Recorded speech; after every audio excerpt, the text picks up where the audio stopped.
రేవంత్ రెడ్డి గారి ప్రభుత్వం గత 8 నెలలుగా లక్షలాది మంది రైతుల జీవితాలతో చెలగాటమాడుతూ ఉన్నది. సరిగ్గా ఇదే రోజు పోయిన సంవత్సరం ఎక్కడైతే ఈరోజు మేము నిల్చొని ఉన్నామో లోవర్ మానేర్ డ్యాంలో 12 పైచిల్కు టీఎంసీలు ఆనాడు, అంటే సగానికి పైగా కెపాసిటీ ఆనాడు లోవర్ మానేర్ డ్యాంలో ఉండేది. సరిగ్గా ఇంకో 5 రోజుల తర్వాత పంపింగ్ అనేది టైంకి చేయడం వల్ల ఎల్ఎండి 24 టీఎంసీలు కూడా ఆనాడు మేము నింపి రైతుల గుండెల్లో ఒక భరోసా నింపగలిగినాం.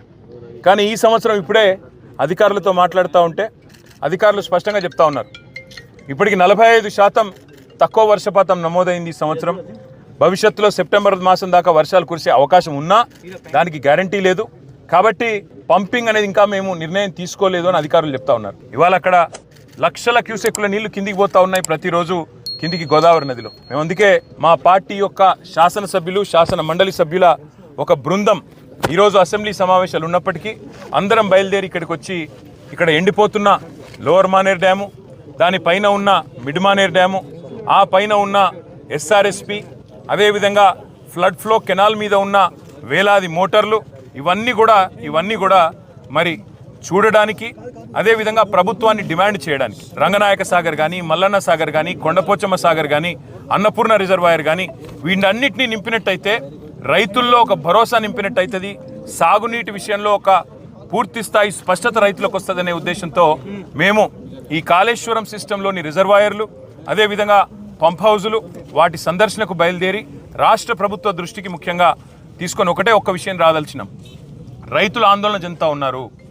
మీరు రాజకీయపరమైన కక్ష పెట్టుకొని ఇవాళ పంపింగ్ స్టార్ట్ చేయకుండా కాళేశ్వరం స్కీమ్లో నీళ్ళు ఇవ్వకుండా మళ్ళీ రేపు ఒకవేళ ఈ తక్కువ వర్షపాతం నమోదైందని లేదా వర్షాలు పడలేదని తద్వారా రిజర్వాయర్లు నిండలేదని చెప్పి మీరు సాకులు చెప్పి రైతులకు, రాష్ట్రంలోని మరి ప్రజలందరికీ నష్టం కలిగించే ప్రయత్నం ఏదైతే చేస్తున్నారో ఇది మంచిది కాదు.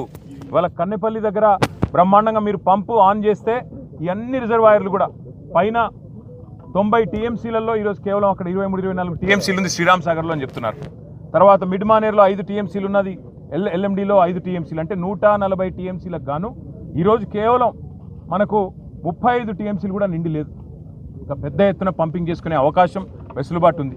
దాంతోపాటు మీరు మల్లన్న సాగర్లో 50 టీఎంసీలు, కొండపోచమ్మ సాగర్లో 15 టీఎంసీలు నింపితే కేవలం రైతులకే కాదు హైదరాబాద్ మహానగరానికి కూడా రేపటి మంచినీళ్ళకు కానీ, మార్గమధ్యంలో ఉండే వేలాది గ్రామాలకు, ఇతర జిల్లాలకు, నియోజకవర్గాలకు కూడా మంచినీటికి కూడా ఇబ్బంది లేకుండా మనం రేపటికి మేనేజ్ చేసుకునే అవకాశం ఉంటుంది.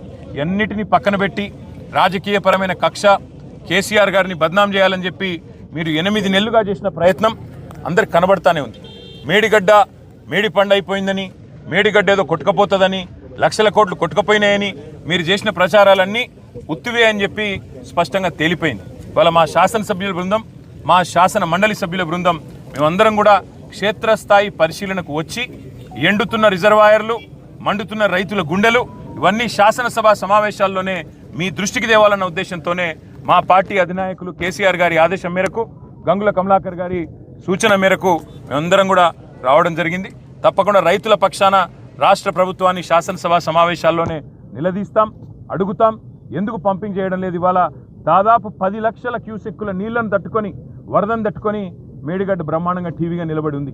అందుకే మేమనేది రాజకీయాలు వదిలిపెట్టండి, ఎలక్షన్లు అయిపోయినాయి, ఇంకా కూడా రాజకీయ ప్రయోజనాల కోసం, రాజకీయం కోసం ఇవాళ రైతుల జీవితాలతో చెలగాటం ఆడవద్దని చెప్పి కూడా రేవంత్ రెడ్డి గారికి, ప్రభుత్వానికి విజ్ఞప్తి చేస్తూ అధికారులతో మా సంప్రదింపులు కొనసాగుతాయి. అవసరమైతే అన్ని రిజర్వాయర్లు పోతాం. ఈరోజు కేవలం ఎల్ఎండికి వచ్చినాము, రేపు ఉదయం కన్నెపల్లి పంప్ హౌస్ పోతా ఉన్నాం, అదేవిధంగా మేడిగడ్డ బరాజ్ పోతా ఉన్నాం, అక్కడ కాళేశ్వరం దేవాలయాన్ని కూడా సందర్శించాలనుకుంటా ఉన్నాం. వాతావరణం అనుకూలిస్తే అన్నీ కూడా రేపు మధ్యాహ్నం లోపల చేసి మళ్ళీ శాసనసభ సమావేశాలకు తిరిగిపోతాం.